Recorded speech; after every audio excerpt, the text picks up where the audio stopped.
something that's happened in the past. So there's been a show that's been released in the past week. A final series of a show that's been released in the past week. Love it. And it's a show that we both tweeted about. And my tweets went quite well. Like for me, I'm pretty happy with it. It's done quite well. Was it? And that's Did Ricky himself like it? He did not, I'm afraid. Oh, bastard. And that's Afterlife. So Afterlife, if anyone doesn't know, it was a Netflix show by Ricky Gervais, amazing, 3 seasons, and the 3rd season, final season, had just been released. And we both watched all of it already, yeah. I watched it literally the first day, I watched it all. Thoughts? Right. Left. I'm sorry, that was... You're a cunt. I think, compared to the first couple of seasons, and I'd like us to, this might sound weird, but rank the seasons, because I think they're all actually quite different in a weird way.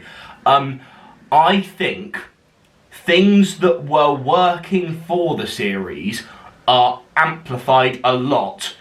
A couple of the things... And to be fair, I really do want to focus on the positives because overall, incredibly positive experience. A couple of the bits that don't work about it in previous series are amplified in a bad way. Up, boys. So I said, I did 3 tweets about Afterlife. One of them, so the first one I said was only, I think it was like halfway through watching the 3rd series. So I said Afterlife might be one of the greatest, most genius, most heartbreaking pieces of work ever produced. Props to Ricky Gervais, big up. And then I said, this was after I'd finished it, I said I was struggling to see how they were going to end Afterlife 3 in a way that felt right, but fucking hell did they knock it out of the absolute park. Not ashamed to say it made me bawl my eyes out, the whole series, not just the finale. Those are my 2 thoughts on Afterlife, and I will stand by them. That's pretty damn true. Like, it is so well done. The way we speak quite a lot about mental health in this podcast, and how, like, we said in my Devon Hanson video how it's depicted in media and how that didn't do it great, but this I think has done it probably one of the best I've ever seen it.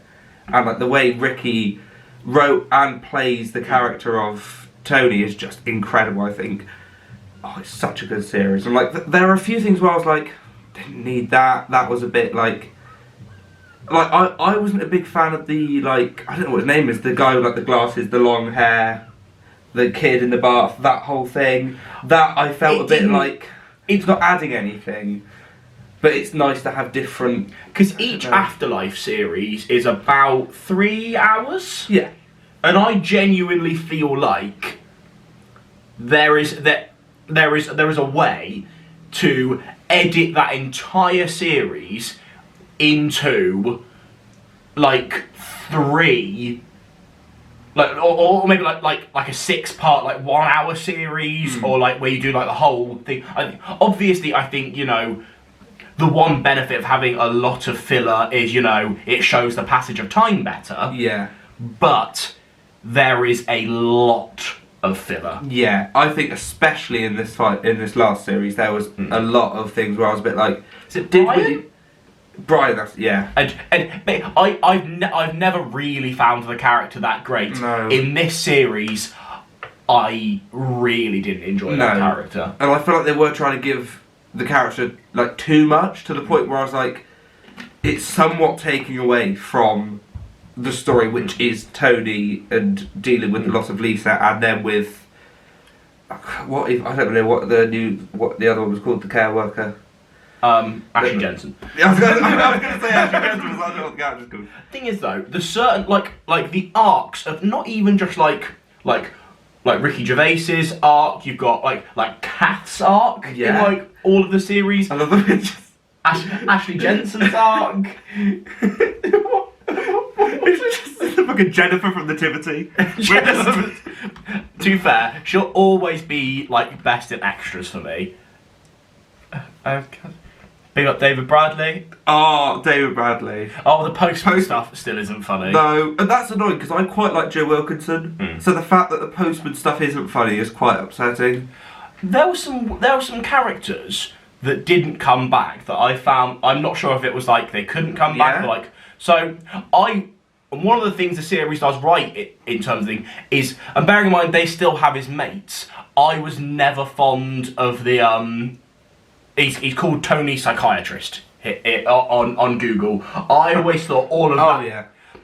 It's almost like, because that's the one problem with Afterlife, is some of it feels so deep and so real, and then you have characters like that who are just so overblown and exaggerated and just don't exist. Yeah, I think that's the problem, because Afterlife is like, it's a very real show in that the things in it could happen. There's nothing that's like, no one's got like supers or anything like that. But yeah, I agree. It counts on that. You're like, oh come on, like that. No one's like that. No. Like no one.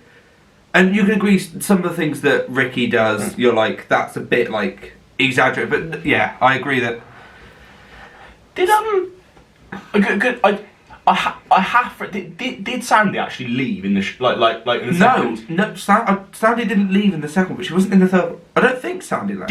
I have vaguely a half a memory that she met. Did she get a job at like a big paper or something? Maybe she did. But then she was fighting to save the paper in the second series. Yeah, it doesn't make. Yeah, her whole. And obviously Roxy's mentioned through passing dialogue, But wasn't there. And I quite like that, so I've been happy. I like Lenny, the other guy. He's so good. That was one of the best scenes in the whole. I think in the whole like of the first, second, and third. The scene where Ricky and Lenny are at the hospital with the two kids, and she's like she leaves. So I'm like that got me. I was like, that is insane. But I think that just like this series is at its strongest when giving Ricky Gervais his complete arc, and almost like, because the first series is almost less built on the whole idea of, oh, he's coming to terms with it. The first series is kind of built on, ooh, I'm a bit of a cunt, I'm going to be a bit of a cunt. Yeah. I think that's how the show gained some traction, because obviously the clips of, you know, him calling a child a ginger cunt, or, you know, classic. like keep your dog in a lead type stuff. Yeah. I tell you what, one of the moments like that from the third series that really made me like laugh too much, when he threw the cactus through the window. It was like, like don't water it, you can't. I was like, that's great. The baby in the cafe really got me. Yeah, that was good. That was good. The other, I tweeted about this as well. I found my new favourite insult from this show is when he called Lenny a sweaty mollusk. he was like, Huggy's like, not from you, you sweaty mollusk. I was like, great, that's amazing. And that is so Ricky Gervais. Yeah, it's very. I think he has a deal with Netflix, so I think he's going to keep. I know Afterlife is done, but yeah, and Afterlife should be done. Yeah, because that's something I want to bring up. Don't beat a dead horse. What did you think of the ending? I thought it was nearly perfect, apart from it felt a little bit too much like everyone suddenly got like they brought back like the random guy from the second series and the guy that Tony goes on a date with in the second series and decides to couple them up. Yeah.